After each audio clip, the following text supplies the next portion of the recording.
हाय दोस्तों, आप सभी का स्वागत है और आज हम पढ़ेंगे चाबहार पोर्ट के बारे में। जैसा कि आप लोग जानते हैं, ये चाबहार पोर्ट भारत के लिए स्ट्रेटेजिक रूप से, इकोनॉमिक रूप से बहुत ही इम्पोर्टेंट है और अभी ये न्यूज़ में है। और चलो पहले जानते हैं कि यह न्यूज़ में है क्यों। पहले भारत को और अन्य देशों को जो पोर्ट पर काम करते थे, उनको एग्ज़म्पशन था संसद से, क्योंकि ऑलरेडी ईरान पे बहुत ज़्यादा सैंक्शन है इसके न्यूक्लियर प्रोग्राम के कारण। ये न्यूक्लियर बम बनाने की कोशिश कर रहा है, तो इस पर सैंक्शन है। जैसे भारत के ऊपर भी 1999 के करीब सैंक्शन था, क्योंकि भारत न्यूक्लियर बम बनाने की कोशिश कर रहा है, तो यहाँ भी इस पर भी सैंक्शन है। तो चाबहार पोर्ट को एग्जम्पशन था, लेकिन अब वो एग्जम्पशन खत्म हो गया है, तो भारत के लिए भी इम्प्लीकेशन है, कुछ कुछ परिणाम है।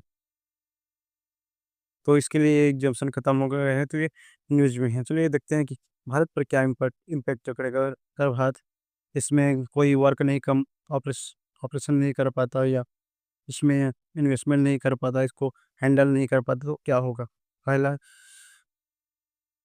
पहला तो इम्पैक्ट है सैंक्शन रिस्क है। इंडियन फर्म्स हैं जो भी काम कर रहे हैं, उस पर सैंक्शन लग सकता है। दूसरा है operational delay, support expansion, rail link इसमें डिले होगा, देरी आएगी। ऑलरेडी जो पोर्ट है वो इन्वेस्टमेंट है, जो काम है वो डिले था, और इस पर ईरान कंसर्न अभी एक्सप्रेस कर चुका है, तो ये और भी डिले हो सकता है, जिससे भारत और ईरान का रिलेशन है उसको ब्लो लग सकता है।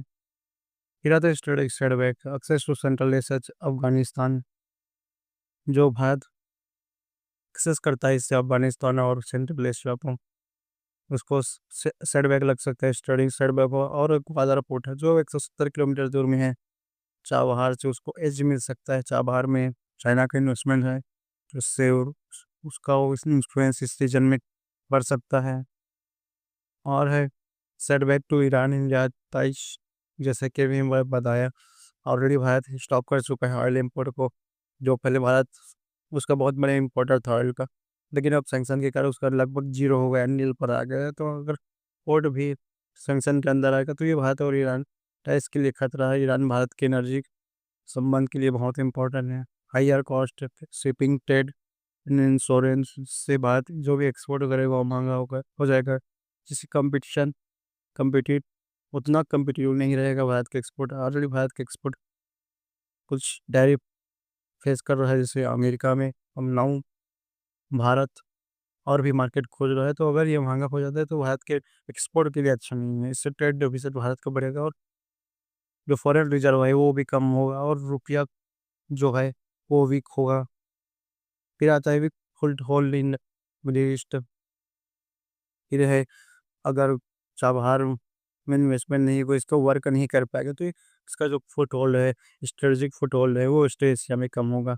और ईरान गेटवे है सेंट्रल एशिया और वेस्ट एशिया के लिए, तो वो इम्पैक्ट करेगा, नहीं रह पाएगा। और चाइना का इन्फ्लुएंस, जो डेट ट्रैप है, जो पॉकेट है, जो BRI के द्वारा वो बढ़ेगा। ग्वादर में इसका इन्वेस्टमेंट है, UAE में इन्वेस्टमेंट कर रहा है, इसराइल में किया हुआ है, तो इससे इसके संबंध सऊदी कतर के साथ भी बहुत अच्छे हैं, टर्की के साथ बहुत अच्छे हैं, तो उसका इन्फ्लुएंस बढ़ेगा। भारत का कम बढ़ेगा, भारत का नहीं बढ़ेगा, कम होगा। US ऑलरेडी इंटरेस्ट नहीं दिखा रहा है वेस्ट एशिया में, क्योंकि अभी देख सकते हैं कतर के ऊपर हमला हुआ है, ईरान ने किया है, इजराइल ने किया है, लेकिन इसने कुछ नहीं किया उसको प्रोटेक्ट करने में, तो इससे और ये चाइना का ही इन्फ्लुएंस बढ़ेगा। अब देखते हैं इम्पोर्टेंस के बारे में, चाबहार को भारत के लिए क्या इम्पोर्टेंट है।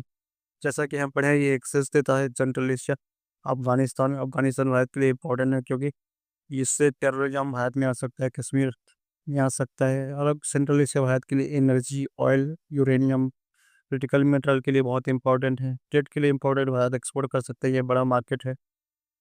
और जैसा कि gateway to central Asia, Iran, Afghanistan, Europe through international, ये यूरोप को भी भारत से कनेक्ट करता है through international north south transport corridor. Iran को, सेंट्रल एशिया को एक काउंटर बैलेंस है ग्वादर का, और चाइनीज जो इन्फ्लुएंस है उसको मैनेज करता है। और है आता है boost trade and connectivity, reduced time and cost to central Asia, Russia, even Europe, China. Boost करता है ट्रेड एंड कनेक्टिविटी को, टाइम एंड कॉस्ट को रिड्यूस करता है, कनेक्शन प्रोवाइड करता है भारत का सेंट्रल एशिया, यूरोप से एंड वेस्ट एशिया से भी। प्रोवाइड करता है। और आता है ह्यूमैनिटेरियन एंड सिक्योरिटी रोल। इससे भारत सिक्योरिटी रोल मिलता है, ह्यूमैनिटेरियन रोल मिलता है। भारत ऑलरेडी चाबहार पोर्ट का यूज़ करके अफगानिस्तान को मदद पहुंचा चुका है। वीट है, राइस है, और इससे वहाँ हेल्प मिलता है, क्योंकि ऑलरेडी वहाँ स्थिति अच्छा नहीं है, वहाँ पीस नहीं है, वहाँ क्लैशेस होते रहते हैं। तो भारत नहीं चाहता कि वहाँ क्लैश हो, क्योंकि अब स्टेबल नेबर भारत के लिए इम्पोर्टेंट है। अगर स्टेबल नेबर रहेगा तो भारत भी स्टेबल रहेगा, क्योंकि अभी जब भी म्यांमार में होता है तो उससे रिफ्यूजी भारत में आ जाता है, बांग्लादेश में होता है तो ये रिफ्यूजी भारत में आ जाते हैं, नेपाल में होता है तो इसका इम्पैक्ट भारत को पड़ता है, भूटान में होगा तब भी इसको इम्पैक्ट भारत को पड़ता है। तो भारत नहीं चाहता, इसलिए चाहता है कि वहाँ पीस रहे और भारत में अच्छे से रहे। और भारत ईरान टाइज भी इससे मजबूत होता है, और वेस्ट एशिया में फुटहोल्ड मिलता है। वे फॉरवर्ड वे फॉरवर्ड हम देखते हैं अब क्या करना चाहिए भारत को, ताकि ये इस संकट से, इस सैंक्शन से निपट सकें। पहला है diplomatic push with USA. Diplomatic push देना चाहिए कि वो सर्ट कुछ एग्जाम्पशन दे, जैसे ह्यूमैनिटेरियन ग्राउंड है मदद के नाम पर, और कनेक्टिविटी है, कनेक्टिविटी भारत के लिए बहुत ही बड़ा सेंट्रल इश्यू है, उसको समझाए उसको। क्योंकि अगर सैंक्शन लगता है, अगर एग्जाम्पशन नहीं मिलता है, तो ये यूएस के इंटरेस्ट के लिए ही खतरा है, क्योंकि इससे चाइना का इन्फ्लुएंस बढ़ेगा जो यूएस खुद भी नहीं चाहता। और भारत उसको बैलेंस करता है, तो ये यूएस के इंटरेस्ट के लिए ही अच्छा है। इस इसको कन्वे कर सकता है ये भारत यूएस तक। दूसरा है strengthen Iran India ties. Bharat को ईरान के साथ टाइज को मजबूत करना चाहिए, जैसे रेल रोड प्रोजेक्ट है विद लोकल फाइनेंस। जो भी प्रोजेक्ट है, रेल हो या रोड हो, इसको में लोकल फाइनेंस लगाना चाहिए, तो ताकि भारत जो सैंक्शन है डॉलर्स में से जो लगता है उसको बाईपास कर सके।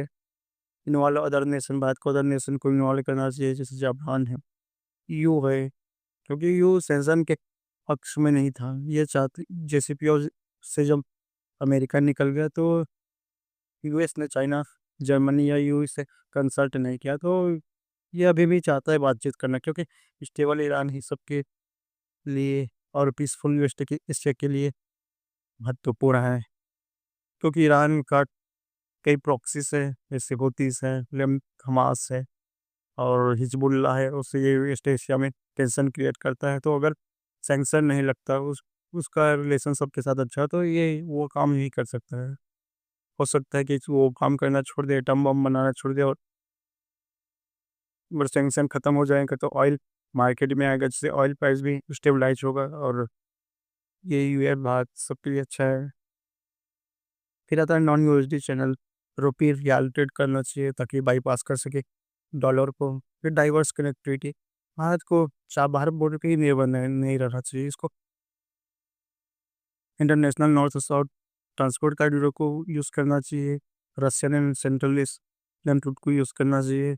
ऑलरेडी भारत कई क्षेत्रों में डाइवर्सिफाइड कर रहा है, जैसे डिफेंस है, ऑयल इंपोर्ट है, ऑयल इंपोर्ट ये रशिया से कर रहा है, और सऊदी से कर रहा है, इराक से कर रहा है, वेनेजुएला से भी कर रहा था, लेकिन अब भी बंद कर दिया सैंक्शन की तरह, वहाँ भी उसने सैंक्शन इम्पोज कर दिया है।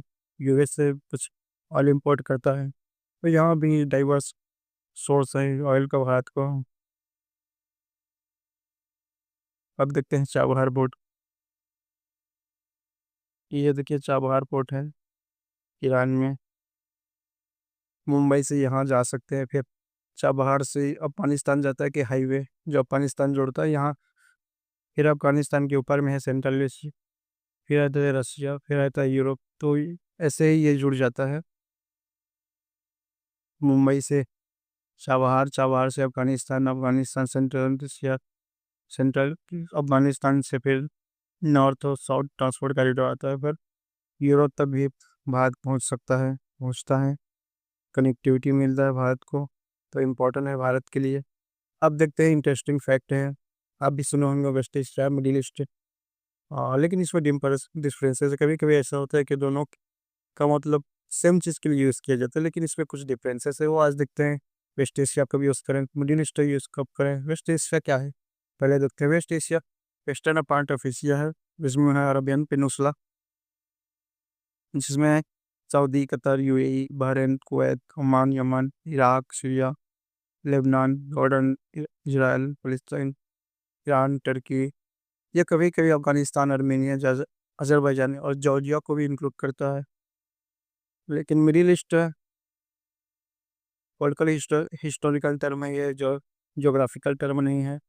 पॉलिटिकल हिस्टोरिकल टर्म है फ्रॉम यूरोपियन पर्सपेक्टिव, क्योंकि यूरोपियन जो देश थे वो कॉलोनियल मास्टर थे, तो वो कुछ टर्म क्रिएट किए हैं, उसी के हिसाब से ये मिडिल ईस्ट है। वो ज़्यादा मिडिल ईस्ट का ही यूज़ करते हैं, जिसमें वेस्ट एशिया आता है प्लस इजिप्ट आता है, लेकिन इसमें आर्मेनिया, अजरबैजान, अफगानिस्तान नहीं आता जो वेस्ट एशिया में आता है।